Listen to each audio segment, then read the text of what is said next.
Hello children, welcome to our class for science. Today we are going to learn about group behavior in bees and nesting behavior in birds. First we see group behavior in bees, which means தேனீக்களின் குழு நடத்தை. Children, when insects live together, they often follow a hierarchy, which means பூச்சிகள் ஒன்றாக வாழும்போது அவை ஒவ்வொன்றும் ஒரு குறிப்பிட்ட பணியை செய்கின்றன. Example, bees have one queen bee in every hive. There are a few male bees called drones. There are hundreds of female bees, which are the worker bees. Children, ஒரு தேன் கூட்டில் ஒரு ராணி தேனீயும் ட்ரோன்கள் எனப்படும் ஆண் தேனீக்களும் நூற்றுக்கணக்கான பெண் வேலைக்கார தேனீக்களும் காணப்படும். So children, the worker bees collect nectar from flowers. Next we see nesting behavior in birds. பறவைகளின் கூடு கட்டும் நடத்தை. Children, birds are very different from each other. பறவைகள் ஒன்றுக்கொன்று மிகவும் வேறுபட்டவை. They live in different places and eat different foods and have different lifestyles. பறவைகள் வெவ்வேறு உணவுகளை உண்டு வெவ்வேறு இடங்களில் வாழ்கின்றன. மேலும் அவைகள் வெவ்வேறு வாழ்க்கை முறையையும் பின்பற்றுகின்றன. Children, some birds permanently live in groups, while others come together only during the breeding season.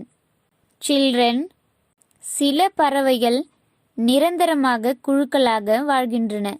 ஆனால் சில பறவைகள் இனப்பெருக்க காலத்தில் மட்டும் ஒன்றாகச் சேர்ந்து வாழ்கின்றன. Breeding season means இனப்பெருக்க காலம். Birds also live in groups and each bird's group has a different name. Example, flock of parrots and star of cranes. ஒவ்வொரு பறவைகளின் குழுவிற்கும் வெவ்வேறு பெயர்கள் உள்ளன. Here, flock of parrots means கிளிகளின் மந்தை. Star of cranes means கொக்குகளின் கூட்டம். Children, not all the bird species build nest. Some of them lay their eggs on the ground or in gap between rocks. எல்லா பறவை இனங்களும் கூடுகளை கட்டுவதில்லை.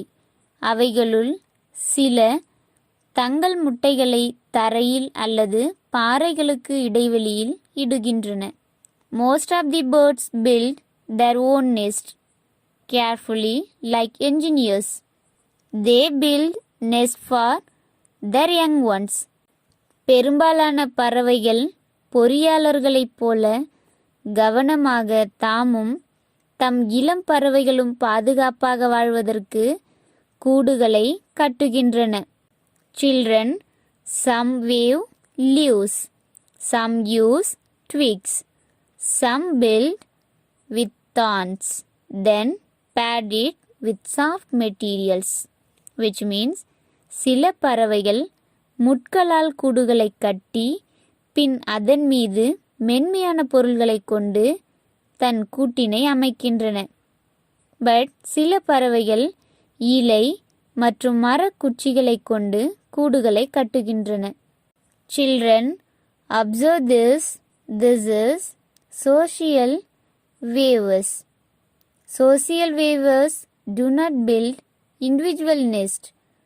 All males work together and build a common nest in which 400 birds can be housed, which means சமூக நெசவாளர் என்ற பறவைகள் தனியாக கூடுகளை கட்டுவது இல்லை. So அவ்வினத்தின் ஆண் பறவைகள் ஒன்றாக இணைந்து 400 பறவைகள் தங்கக்கூடிய ஒரு பொதுவான கூட்டினை கட்டுகின்றன. And next, children, observe this. This is green heron. Though green heron cannot swim, it still eats fish from the water. How? Do you know?